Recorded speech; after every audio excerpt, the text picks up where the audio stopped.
What's going on, guys? Remember me? I don't know. I'm only doing 2 lives a week now, so maybe for the last month or so I've been down to 2 a week, so maybe you've forgotten about me. But for those of you who have, let me go ahead and reintroduce myself. My name is Matt Schaefer. What up? And this is a little show that I started a couple months ago that I love dearly. What's up, Journey Jill? How you doing, girl? Good to see you, good to see you. This is a little show I started a couple months ago called Spiritual Sunday because, believe it or not, spirituality is a huge part of my life. I'm sure you probably do believe it because I talk about it all the time. What's up, Speaker Eric Swanson? Good to see you too, buddy. Good to see you. Yeah, guys. And so this show, Spiritual Sunday, this is something, I don't do it every week. Obviously, I haven't done it every week lately because I've been pretty busy on the weekends, but I had some time and space this weekend to where I wanted to dive back in on my spirituality because I got up this morning. Normally I do try to have spiritual Sundays where I go to yoga, I go to meditation, I really like re-ground myself in my spiritual practice. So if you guys have something like that, I'd love for you to share what yours is. Journey Jill says, greetings Matt, OB is missing you. Oh, I miss OB too. OB is so great, but I gotta tell you, I love Dallas. I'm settling in here. I found an awesome new spiritual home, the Self-Realization Fellowship over in Irving. So I'm gonna be going there every week, going to meditation. These are things that I need. Like my spirituality, guys, it isn't something that's like optional for me. It's a non-negotiable for me. So like having a spiritual practice, having a place where I know I can go and meditate and do my thing, and then also, having a yoga studio where I can go and cleanse out my body in like a spiritual way. These are things that really help ground me in myself and help me show up at my best level out there in the world as I'm doing my work, speaking around the country. It is truly, truly, truly important. Keith's like, yeah, have been busy, haven't seen you in a couple weeks. Yeah, exactly, Keith. I've either been out of town or doing an event or traveling really for the last month and a half. So I know it's been a while since I've done Spiritual Sunday, but I'm really feeling it. I'm feeling it today. I went to service today and did some really powerful meditation and just a subject that's been coming up for me a lot over the last 2 months. Is something that I wanted to really explore about. Oh my God, Journey Jill just finished yoga teacher training at Indie Yoga. Wow, that's amazing. Did Charity run it? How did that work? I'd love to hear more about that. Good morning, Charlotte Higinio. Charlotte Higinio, what's up, guys? So I'm so glad to have you all here. For anybody who loves spirituality, who loves this sort of work, guys, I'd love any support in sharing this out to your team, your tribe, your community, guys. Because today we're talking about something that's very important. We're going to be talking about the nature of enlightenment, right? And how to become more enlightened. So let me start off, as I always do, by asking you guys, what does enlightenment mean to you? And do you feel that you have attained a degree of enlightenment? Or enlightenment generally? Like, do you think enlightenment has degrees? Do you think people are black and white? They're either enlightened or they're not? Lou, I'd love to hear your thoughts on it. What's up, Lou? Good to see you, my friend. I had, speaking of enlightenment, I had dinner with my dear friend and fellow brother on the path of spirituality, Mr. Lou Redmond. Had a nice dinner with him the other day, and it was really cool to talk to him about what he's been up to, what I've been up to, and the joys and the trials and tribulations that come up for us on the spiritual path. So guys, when it comes to enlightenment, what does enlightenment mean to you? What does enlightenment mean to you? What does it mean to be enlightened? Have you had moments of enlightenment? Or what is it like? How has that played a role in your life? I'm curious, guys. This is, as always, this is a conversation. I got plenty to say. I can talk to a brick wall for an hour, but for me, it means more for me to like hear from you and to co-create this sort of stuff with you. So what's up, Lynn from Houston, Texas? How you doing, girl? Rachel Stewart, how's it going? Oh, Mike Stewart, Rachel Johnson. Aloha, Mike. Coming out to Kauai. Speaking of enlightenment, my spiritual home, Kauai. I'm coming back next year. Bet your bottom dollar, my friend. Have that Nepali coast repaired by then so I can get out there and do some more hiking. So yeah, guys. Today we're going to be unpacking the nature of enlightenment.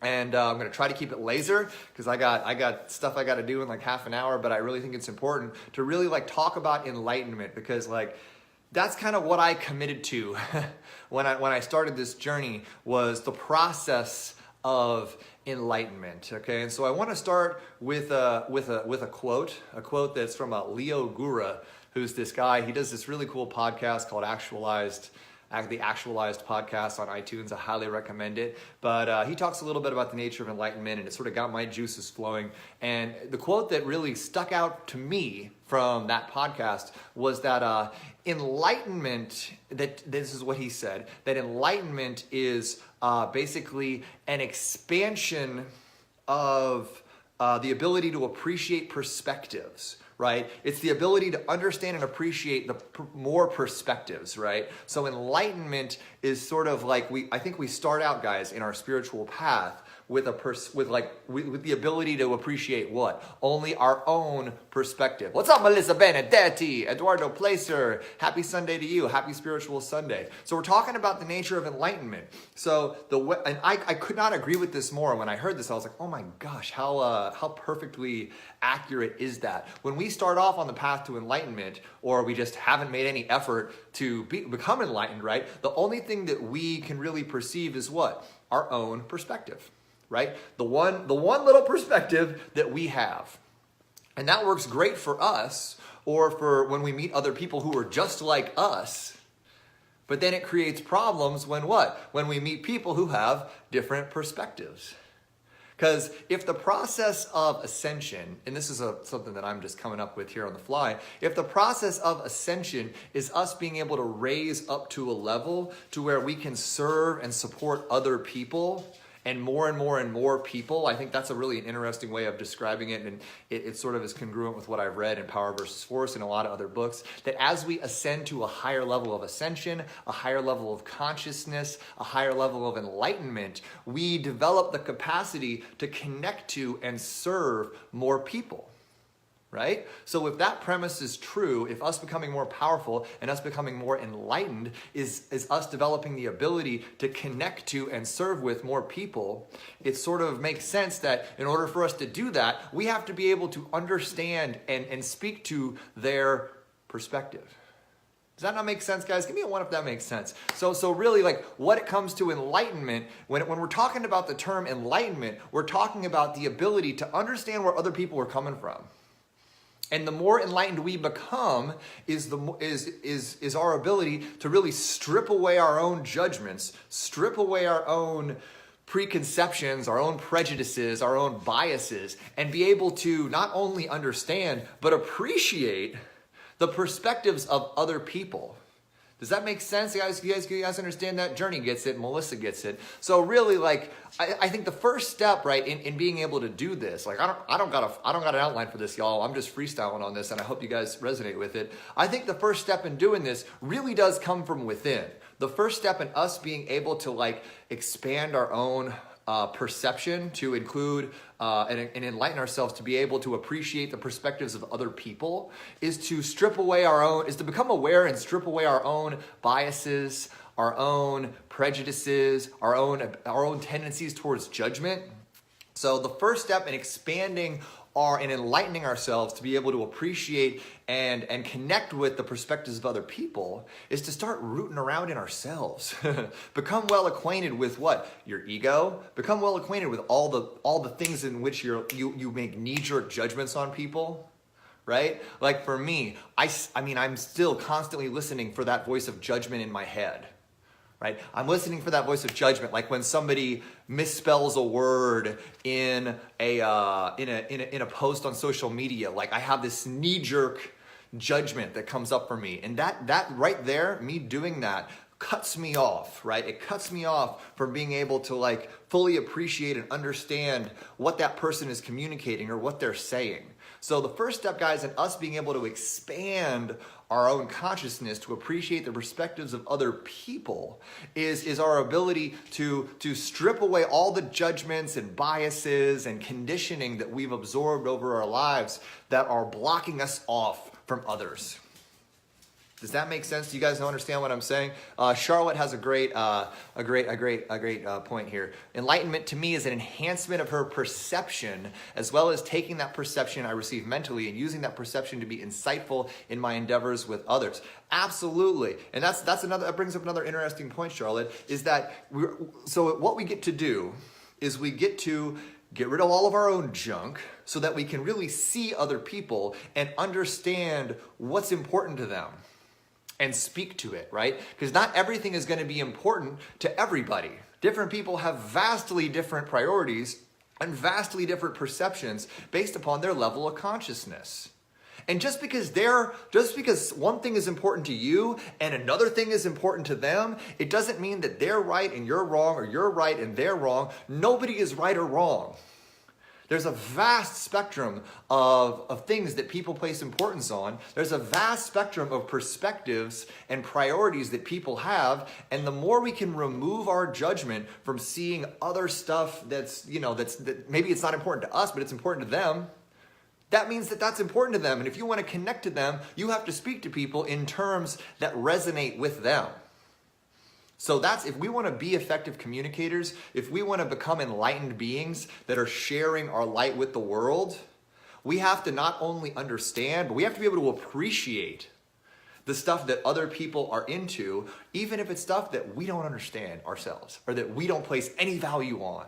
Do you guys see what I'm saying? Exactly. You got to see past the flesh and into their heart, as Mike says. Love you, Mike. Good to see you, buddy. What's up, Kylie Marie? What's up, Lana Tosik? So that's the first really point I want to land here on the nature of enlightenment, is that the nature of enlightenment, that enlightenment occurs when we are able to expand our own ability to appreciate and connect with the perspectives of other people, right? So when we first get started on the path, we may only be able to understand and appreciate, like making money, or even when we're not on the path, right? Our perspective might just be based in survival.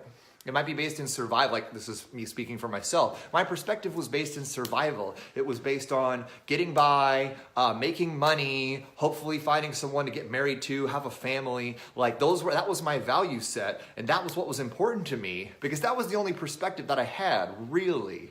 I didn't really have a spiritual practice that allowed me to ascend to that higher level. I hadn't resonated with going to church. I had dabbled in some stuff, but nothing had been able to break me out of just survival mode. I'm sure you guys can resonate with that, or some of you can resonate that you either have been there in the past or that you're there now. And listen, that's okay. And it wasn't really until I had a very radical, life-changing spiritual event, I had my spiritual awakening, that I was able to fully burst into a new level of appreciation and consciousness, a new level of enlightenment. I had a spiritual awakening moment where a spiritual healer touched me, and then I had this moment where I felt actual divine energy flowing through my spine, and I had this momentary profound realization that there was something else possible for me at that time, and in that moment, my consciousness expanded to appreciate that, there was so much more available to me than just this physical, tertiary, make money, have sex, maybe have a family, whatever, that there was something greater available than that. I got a taste of it, And that didn't mean that was the end. That was just the beginning of my perspective opening to appreciate the connectedness of all things, right? The non-dual nature of reality. And so the next point I want to bring up when it comes to, Jeffrey makes a great point here. One key thing that helps me with judgment is one key word, acceptance. Yeah, acceptance, right? Acceptance, and I think another great synonymous word to acceptance is surrender, right? Acceptance of all people, acceptance of what is, surrender to what is. I mean, is there any better definition of being present than just being in acceptance, being in surrender to what is happening? It doesn't mean you're giving up. It doesn't mean you're being passive, but it also means you're not raging against the now. I don't think anything keeps us further from enlightenment than raging against the present moment, being pissed off at what exists in our life right now, being pissed off at the people around us, being focused on what makes us different. Anytime we are preoccupied with I'm better than you, you're better than me, whenever we're focusing on division, we're focusing on ego. When we're focusing on ego, we are inherently limiting our ability to understand and appreciate and connect with the perspectives of other people. Like you can take everything back, everything we're talking about, back to is whatever you're experiencing, whatever you're thinking, whatever you're operating from in your life. Is that paradigm helping you to expand and appreciate the perspectives of other people? Or is it limiting and narrowing your ability to appreciate and connect with the perspectives of other people? So anytime you're in judgment, anytime you're focusing on the separation between you and others, anytime you're like just judging other people, or you're, just obsessed with division or whatever else, or you're operating from a space of anger, you're fundamentally disconnecting from other people. Come on now. Gretchen's like, come on now. Come on, girl. Let's get it. So, and another thing that we get to talk about with this is that this is really, the metaphor, the analogy I like to use the best in this is that really like the enlightenment process is peeling back the layers of the onion. This is not a one and done. It's not like, boom, oh, cool, now I'm enlightened. Right? It's not like you have one big moment and a light bulb goes off and a choir of angels sings and then ta-da, you're enlightened, and now you get to like float around and, lecture and other people. That isn't the process. The process is you're peeling back the layers of your own psyche. It is fundamentally, it's an internal process, right? So the process of enlightenment, as I have been experiencing it, particularly over the last 5 years, has been a process of stripping away all these understandings of who you think you are and who you think everybody else is.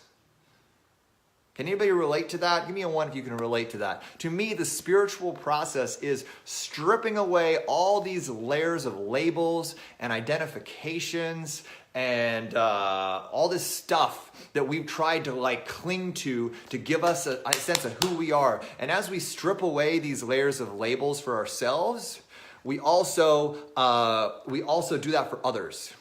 Because if you think about it, our relationship with others is always going to be a mirror of our relationship with ourselves. So if you want to be able to expand and increase your own enlightenment and really be able to connect to and serve others as a light worker at a higher level, the first step is you get to, and the only real step is you get to do the work for yourself. You get to work on that relationship with yourself, and you get to peel back the layers. And guys, I've said it before and I'll say it again. This is not an easy process. This is not a pretty process. This is not a comfortable process. This is a gnarly process because parts of you are going to have to die. Like parts of who you thought you are. Like I thought of myself as a lawyer. I was so obsessively identified with my background as a lawyer, my background as an addict survivor, my background as my addict survivor, my background as a lawyer, my background as a restaurant owner. I had become so addicted to these different external identifications of myself. But the bottom line was I had to completely let go of those identifications in order to step into my path as a light worker. So that was the first step, and that was painful for me in a lot of ways. It's like a relief, but it's also, there's pain there, right? Because your ego attaches to that shit. Your ego wants to have all these different layers of identification to understand you, because like as long as you're identified to these things, you're not going to want to progress out of it, right? Your ego is always focused on how can I maintain control. This is something that I talk about with my clients as a coach, is that you can really understand what's based in ego, because a lot of what coaching is and a lot of what the spiritual path is identifying your egoic, voice in your head and then disassociating yourself from it and moving away from it. Basically, any thought or feeling or impulse that you have that is trying to keep you static, that is trying to keep you in one place, that is trying to keep you from evolving, connecting, and moving upwards and onwards in your life, that's an ego voice. That's an ego conversation. That's an ego impulse. And that's the sort of stuff, guys, that if we want to ascend, if we want to achieve enlightenment can only happen when we disassociate from all of our identities. Because at the end of the day, we are all one. We are all one collective entity. We are all one collective organism. Every person and everything on this planet is. And so so basically all the process of enlightenment is returning to unity, returning to oneness, returning to the understanding that once we can appreciate all the perspectives of all the people and look at them without judgment, we have officially re-merged. We've merged with the collective consciousness. That's all this is, guys. I mean, I talk about it in terms of perspectives because that gives you a physical, paradigm or filter through which to understand it. But when it all comes back to it, it's like you just want to recognize that you are the bubble and you just want to reconnect with the sea. You're the wave looking to come back down to the ocean. All we're looking to do is strip away the layers of divisiveness, judgment, hatred, and all the things that we've been conditioned to believe to keep us separate, to keep us fighting against each other, to keep us, from creating unity, and recognize that everybody is beautiful and everybody is in their perfect place in life. And if you can't see God, in all, you won't see God at all. If you can't see God in all, you won't see God at all. That's like a mantra that I use in my life over and over and over and over and over. Charlotte has an interesting thought here. I'll thank you, Gretchen, for the shares. I appreciate that. Charlotte says, the perspective that I was going through is exactly what she's felt. That society programs our psyche and the right journey for us. Yeah, exactly. Yeah, the right job. Oh yeah, the white picket fence, the kids and the husband. Yeah, they want to our society, our education system, commercialism, all of this stuff, it conditions us to want to crave at an egoic level a life that generates money, a life that fuels the economy, a consumerism that is fundamentally toxic. Consumerism, this craving, because in order for consumerism to exist, we have to believe that we are not complete. We have to believe that there's something wrong with us. Right? So in order for consumerism to work, we have to be wrong. We have to not be enough. So that sense of not enoughness is conditioned into us and hammered into us from a young age. And that's the thing that's part of what makes this whole, the spiritual path and enlightenment is it's very counterintuitive, right? Because it starts with an understanding that we are enough, that we are complete, that we are God, right? That is the fundamental premise. So but the thing is, we can acknowledge that at a cognitive level, oh yeah, of course, I'm God, whatever, non-duality, oh yeah, it's all. But then even though we might be able to recognize it on one level, basically the layers of the onion are stripping away all the layers of misunderstanding, misidentification, ego conversations, worthiness conversations. You've stacked up over the course of your life 1,000 layers of distortion that are keeping your full consciousness from being able to understand what that means, right? I think that the full appreciation of non-duality and of the unity of the true appreciation of non-duality and of enlightenment and of spiritual evolution, it fundamentally requires us to just discard and let go of so many things that we've created to give our lives meaning. Because there is, at the end of the day, there's only one meaning. That meaning is for us to understand that we are all divine. And that meaning is not something you can ever experience in your mind. It is something that you experience in your spirit. It's something you experience in your body. Your mind can never, it is truly experiential. It's not something you understand in your mind. It is an experience that you have as a being. And I don't live in that space, but I have had experiences and moments and periods of time where I have been in that space, and I can tell you, there's nothing else like it. And it's those moments, and I'm sure you can relate to this, guys. If you've been on this path for any amount of time, you've had moments, you've had experiences where you've been able to connect with that, that commonality, that beautiful nature of unity that we all have. And so our job on the path to enlightenment is to recognize that it's only by peeling back the layers of our own misbeliefs and our own misidentifications of ourselves and stripping away all these labels that we've created, and then recognizing that everybody is just as divine as we are, and all their perspectives are valid. In order for us to be the highest level light workers that we want to be, we get to be able to understand and appreciate their perspectives, whether or not we understand them, whether or not we believe in them. That doesn't matter. If we only want to talk to people like us, then guess what? We're not going to be able to help as many people as we want. Am I right? I understand you only want to work with your dream clients, and I get that. But as a light worker, if you want to reach the masses, you got to be able to have the capacity to understand and appreciate and connect and move a wide variety of people. And Rebecca Freedom says here that the hierarchy of needs also points to needing money. And listen, I'm not saying that money is a bad thing. Money is a beautiful thing. Money is a tool that, again, within our capitalist system, within our governmental system, within the world order that we've created, you kind of need money to be able to have the reach to help as many people as you want, right? But again, it's all about how do you frame money? What is your perspective on money?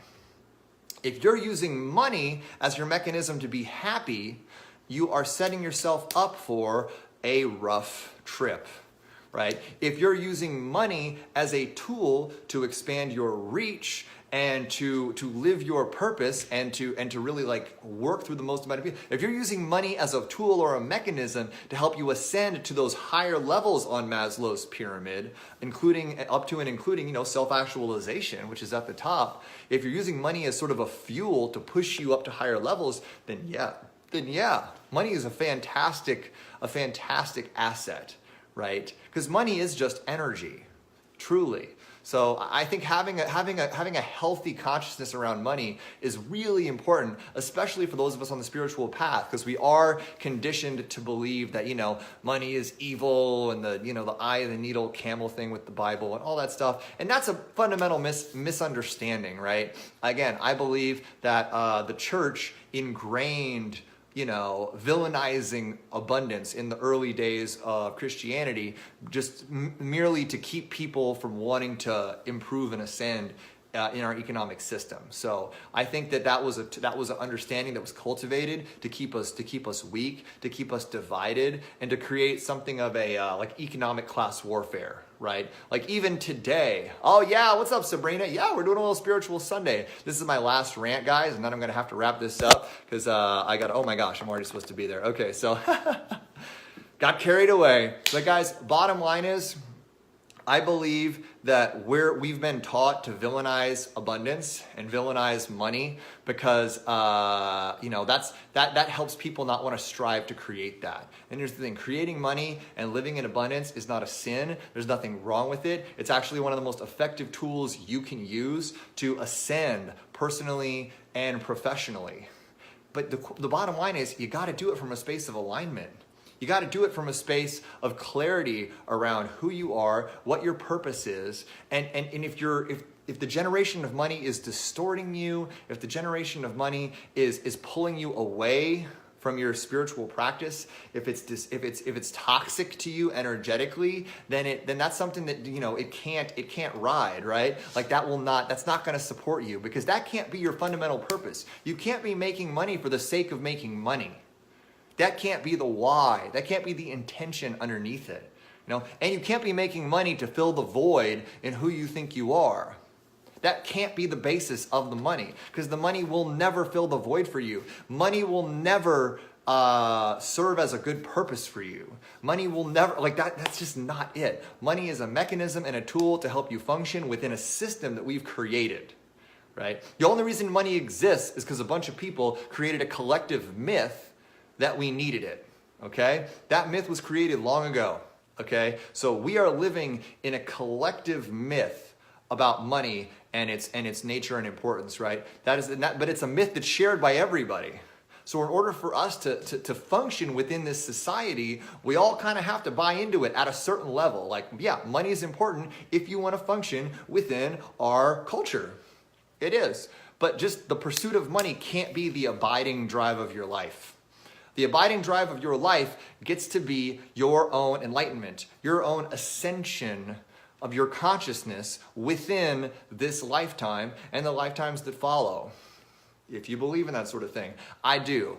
This whole program is filtered through my belief system. So take what works and leave what doesn't, guys. Eat the meat and spit out the bones, all right? But in order for us to, like Gretchen says, money and a relationship and a job won't fill happiness. Trust me, Gretchen, I tried. I spent 10 years and $250,000 and dated a half dozen women, and guess what? I was so miserable at the end of it because it never worked. The only thing that actually created happiness, the only thing that started my enlightenment journey was letting go of all the expectations of my life, letting go of the person I thought I was, letting go of the need to have a family, letting go of all the bullshit that I had chosen to believe was important. And just starting from ground zero and being like, you know what? My life, as it stands right now, is perfect. It's perfect. Where I'm at right now is perfect. Wherever I end up is perfect. And where do I get to go from here? Who do I get to be from here, right? And just like that became your primary goal has to be, how do I attain my next layer of enlightenment? What next layer of the onion do I have to peel away on my journey? Is it identification with your job? Is it identification with your relationship? What is dividing you from a higher level of consciousness right now? What is dividing you or separating you from being able to connect with the people around you, from being able to connect with the people that you want to work with, that you want to serve? That's it, guys. The first step in enlightenment is to recognize the divisions that exist in your life, both within you and then out in the world. And then just moving outwards from there. And the more layers you peel away, the more perspectives that you can take in, the more people that you can appreciate. Like for me, it's been learning to appreciate and understand people that support Donald Trump. That's been a big journey for me. A big journey for me has been able to understand and appreciate why. Why did this happen? Why did Donald Trump get elected? And what's at the root of that? Because I treat that like a symptom, right? That's a symptom. So what's the underlying consciousness that led to this symptom manifesting in our culture and in our world? And not looking at it from a place of judgment. That's it, guys. That's been a huge part of my journey. I'm just being real with you guys right now. It's like, okay, why is Donald Trump exactly what this country needed right now? There you go. And so there's a lot to it. And Amanda says because he's a Christian man, you know. And listen, Amanda, I'm not saying that's not a part of it. Obama was also a Christian man, you know. But again, like I think there's a lot of pain and a lot of disenfranchisement and a lot of stuff that came up that manifested in Donald Trump coming into this world as a world leader, right? And we are learning so much from it, and it's such a blessing. It's an expansion of, like, Donald Trump is creating an expansion of consciousness in the world. He is. You know, maybe in a way that's counterintuitive to a lot of us. Oh, but that's one last thing I want to address. I keep going with this because there's so much to talk about. But I think we like to think of enlightenment and expansion of consciousness as it's just going to be, I meditate and then a lightning bolt comes down and then, I level up to the next level. Sometimes expansions of consciousness are incredibly painful, incredibly violent, incredibly, brutal. It doesn't always happen with, rainbows and unicorns and gumdrops. Like, enlightenment can be a bitch, guys. And I think that's something to keep in mind, is just because you're suffering right now in your life, a lot of times that means that you are going through an enlightenment process right now in your life, right? Like, that might be it. Whatever you're experiencing right now could be a profound enlightenment experience. Like, I had a divine storm where I had a near-death experience, saved 2 people's lives, shut down my restaurant, filed for bankruptcy, got kicked out of my house, and got fired from my job. I thought I was going to die right after that spiritual healer touched me. All of that happened to me in less than 3 months. I really thought I was going to die. But what was happening was everything in my life that wasn't serving me was being stripped away.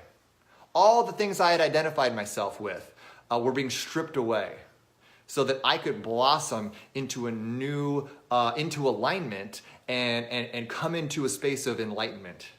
One step at a time.